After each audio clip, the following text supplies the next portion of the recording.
Hey, what's going on guys? It's Phone Repair Guru here.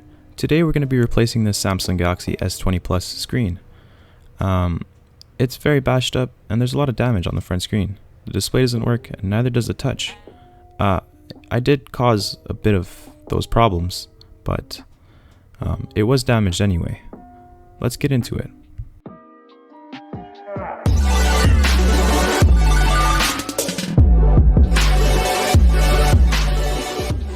So the S20 Plus is one of the best phones on the market right now, which is a bit crazy. It does come to me as a shock though that the screen did cost $300, which is why I have to check to make sure everything is working and everything is fine. So the screen we got does come with the frame as well as the front speaker and the front camera, which is really good because those two are pretty hard to remove. The frame itself is attached to the OLED display. If you get the frame and the OLED separately, it's quite a process. As always with Samsung phones, we begin by heating the back glass. I have taken this phone apart before, so it wasn't hard to remove it. Once the phone is at a certain temperature, you proceed to use something to wedge between the phone and the frame. This could be a guitar pick or this iFixit tool that is my favorite tool. Once you're able to separate the back glass from all the glue in the back, it opens up fairly easily. And I'm surprised to see that there's no attachments or cables on the back glass, which is pretty interesting. This video isn't one of my best just because I was filming a TikTok as well as recording a YouTube video. Anyway, now that I've said that, we have to remove the Phillips screws that are very typical with Samsung phones.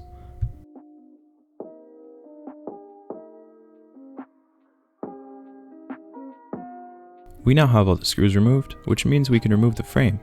This little frame is very common with Samsung phones, and it just comes out. I'm not going to say it comes out like a Lego, but it is very similar to that of a Lego.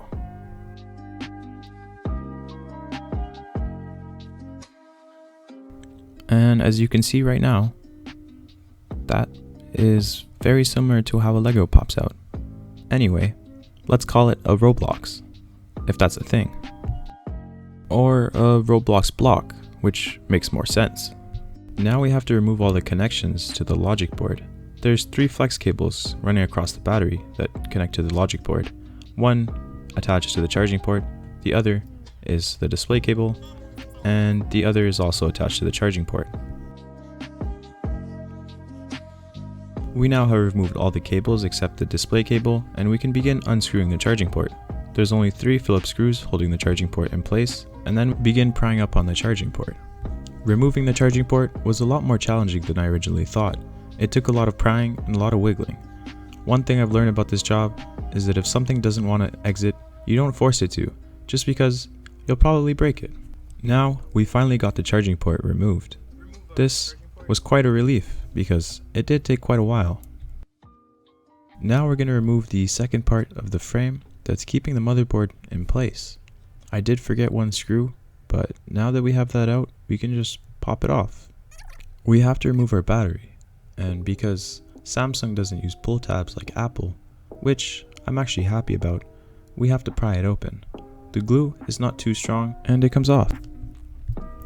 Now that we have our battery removed, we can proceed to remove our motherboard. But before we remove our motherboard, we have to make sure that we remove the SIM tray, just because if we take it off with the motherboard, it'll basically break the board, which is not good. So we take the corners of the board and begin to gently lift, and it just comes right off. And now I have to take our replacement part and begin to transfer everything over to the replacement part. Samsungs do work very differently from iPhones. You have to remove everything, including the frame. It is very hard to transfer a screen over to the frame, so we get it all in one, so that it's a lot easier. We transfer our little bottom speaker over to our new frame, and now we can start transferring the important stuff, like the motherboard, the battery, and the charging port.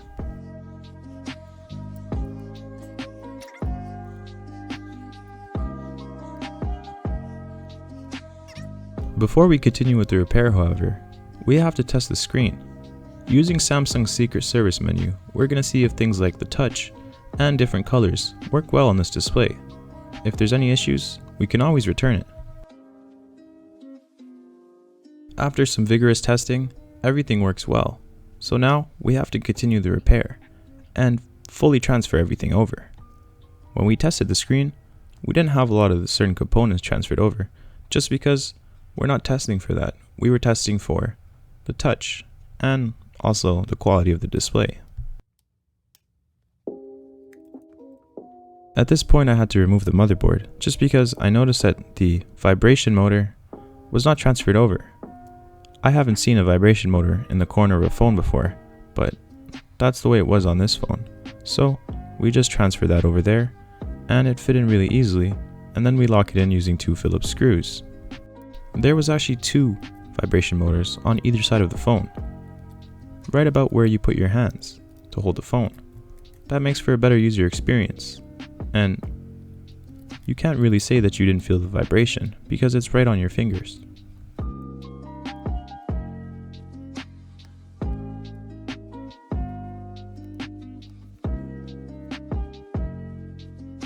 This is right about where I noticed the other vibration motor that I hadn't attached to the motherboard, so I quickly put that in right before we close up the phone. We now have to realign the Phillips screws and the frame. Once we're done that, we're pretty much ready to close your phone.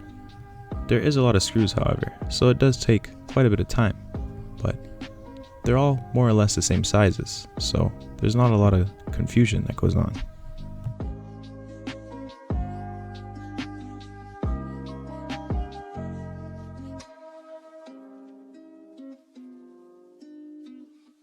I'm just going to use the glue's residue, just because the camera lens broke, and I wanted to fix that as well in this video, but I ordered the wrong one, which is quite unfortunate. I will, however, be making another video on that. It's a very easy process, as you can imagine. Applying some heat so that the glue remains stuck to the frame, just until we can get that other part, so we can properly glue it down later.